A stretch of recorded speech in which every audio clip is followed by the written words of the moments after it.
quick review of this trigger here that you're going to be replacing. As you can see right here, there's already been a little cut made on the trigger.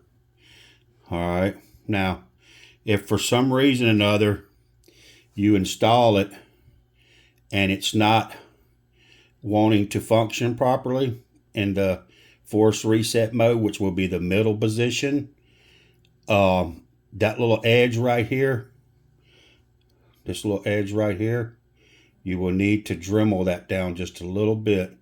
Basically what you're going to do is smooth it and round it off a little bit more. Don't take off too much material.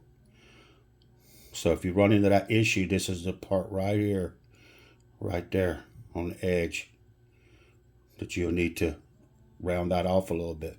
On this side, you won't need to do anything. That's already been cut and it's ready to go. So if you get a trigger and you're experiencing a problem, that's what it's going to be.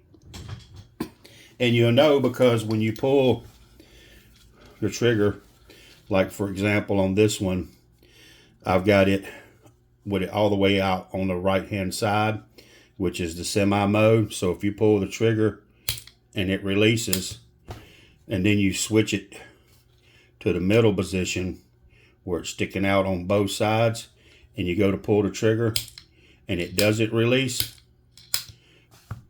and it feels like it's just like a dead trigger, you keep pulling it and it don't want to fire, that's what the issue is. That little part that I just showed you needs to be just rounded off a little bit. Typically these things work best in M16 cut lowers with a low shelf. You can get them to work in all AR-15 lowers. It may just take a little bit of a modification.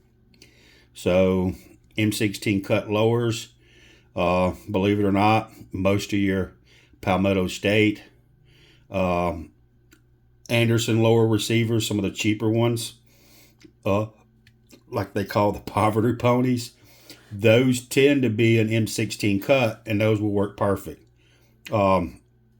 Sometimes you'll get into other brands and they may have to need a little bit of adjusting.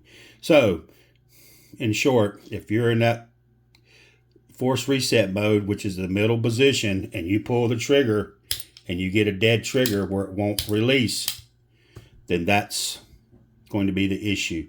And it's going to need a little bit of polishing is all it will need.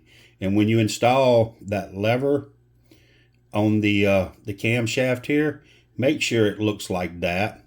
I've had some people contact me saying, oh, well, it's not working properly. And they had this facing the opposite direction. That little ear needs to be facing towards the buffer, not towards the hammer. Anyway, hope this kind of helps out with a little troubleshooting.